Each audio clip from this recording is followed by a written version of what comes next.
സദാനന്ദപുരം അവധൂതാശ്രമം കേരളത്തിലെ ചരിത്ര പാരമ്പര്യമുള്ള ശ്രദ്ധേയമായ ആശ്രമമാണ്.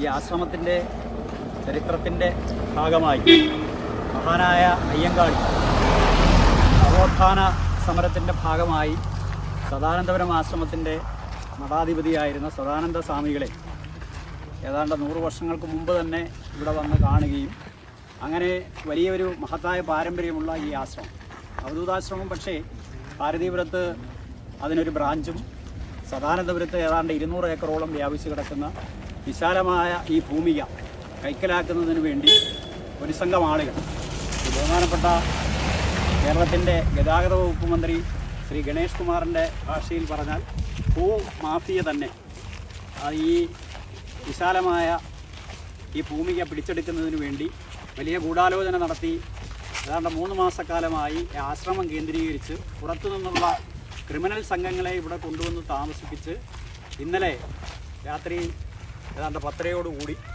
ഇവിടുത്തെ രണ്ടാമത്തെ സ്വാമിയായ രാമാനന്ദ ഭാരതിയെ അദ്ദേഹം ഉറങ്ങുന്ന സമയത്ത് വിളിച്ചുണർത്തി കണ്ണിൽ മുളകുകൂടിയിട്ട് അദ്ദേഹത്തെ വളരെ ക്രൂരമായി ആക്രമിച്ചു.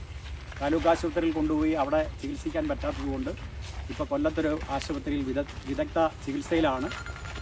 ഈ ആശ്രമത്തെ കേന്ദ്രീകരിച്ച് നടത്തിക്കൊണ്ടിരിക്കുന്ന ഭൂമാഫിയയുടെ ഈ ഇടപെടി അതിനകത്ത് ചില രാഷ്ട്രീയ പ്രസ്ഥാനങ്ങളുടെയും കൂടെ മേൽക്കൈ ഉണ്ടെന്നാണ് അറിയാൻ കഴിഞ്ഞത്.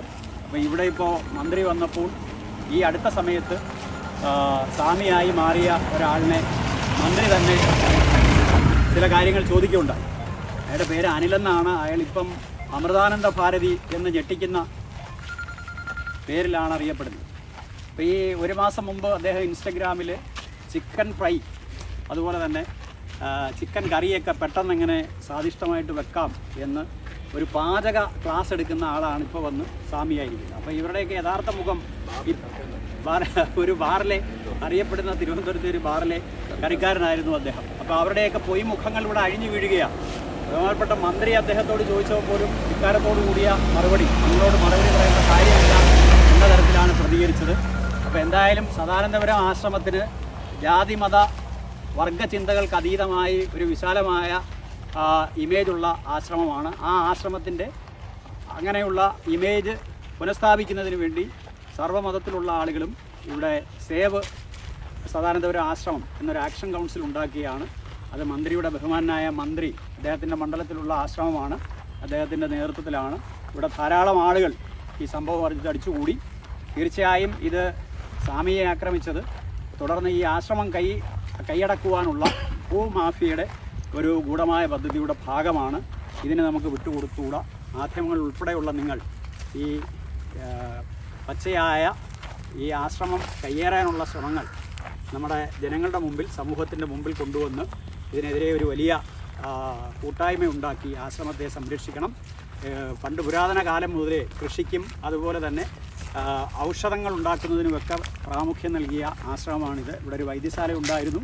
സദാനന്ദ സ്വാമികളുടെ പേരിൽ സദാനന്ദ വൈദ്യശാല എന്ന് കൊട്ടാരക്കര ചന്തമുക്കിൽ സ്വന്തം കെട്ടിടത്തിൽ വൈദ്യശാല ഉണ്ടായിരുന്നു. അച്ചടി പ്രസ്, അതായത് കേരളത്തിൽ അച്ചടി തുടങ്ങുന്ന സമയത്ത് തന്നെ പുരാണ ഗ്രന്ഥങ്ങൾ പ്രസിദ്ധീകരിക്കുന്നതിനും അതുപോലെ തന്നെ കുട്ടികൾക്ക് അറിവ് പകരുന്നതിനുമൊക്കെ നിരവധി പുസ്തകങ്ങൾ ഈ സദാനന്ദപുരം ആശ്രമത്തിലെ പ്രസ്സിൽ നിന്ന് അച്ചടിച്ചിട്ടുണ്ട്.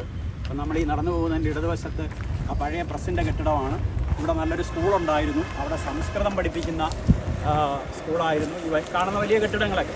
അപ്പോൾ അതിൻ്റെ ചരിത്ര പാരമ്പര്യത്തെയൊക്കെ അട്ടിമറിച്ചുകൊണ്ട് കുറേ ആളുകൾക്ക് ഈ ഭൂമി കൈയടക്കി ആശ്രമ സ്വത്തുക്കൾ കയ്യേറാനുള്ള ഒരു പരിശ്രമം നടക്കുകയാണ്.